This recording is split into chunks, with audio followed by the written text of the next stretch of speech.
पारलाखेमुंडी सरस्वती शिशु विद्या मंदिर मैट्रिक रे 2 छात्री टॉपर होइथिबा जोगु प्रतिक्रिया रखिले प्रधान गुरुजी। गजपति जिला पारलाखेमुंडी स्थित सरस्वती शिशु विद्या मंदिर 2 छात्री प्रज्योति चौधरी एवं अंकिता पाढ़ी भल मार्क रखी मैट्रिक परीक्षा रे उत्तीर्ण होइथिबा जोगु प्रधान गुरुजी श्री सरोज पंडा निजर प्रतिक्रिया रखिचंती। मो सरोज कुमार पंडा प्रधान आचार्य सरस्वती शिशु विद्या मंदिर पारलाखेमुंडी मैट्रिक रिजल्ट बाहरी आम विद्यालय रिजल्ट बहुत संतोषजनक होती। आम 2 जन छात्री 90% अधिक नंबर रखिंट और जड़े छात्री सुश्री प्रज्योति चौधरी पूरा जिले में टॉपर होती सबुठ अधिक नंबर रखिंट 566 नंबर रखिंट।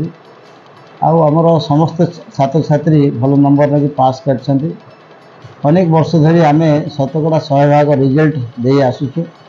तेरे रिजल्ट पछरे आमर आचार्य मानकर साधना परिश्रम समर्पण भाव तो सहित आम परिचालना समिति मार्गदर्शन आमर अभिभावक मान सहयोग सर्वोपरि आमर जो शिक्षा विकास समिति जो कार्य पद्धति अच्छी ये सबूर सामग्रिक फल स्वरूप आमको ये रिजल्ट मिलूँ। तेरे ए पिला अधिक अधिक रुचि रोचे तेरे से करने पड़ुची। अनेक परीक्षा कोचिंग एवं संदेह दूरीकरण एमती अनेक क्लास नहीं पिला जो शैक्षिक गुणवत्ता को वृद्धि करने वर्ष तमाम आम प्रयास जारी रही था।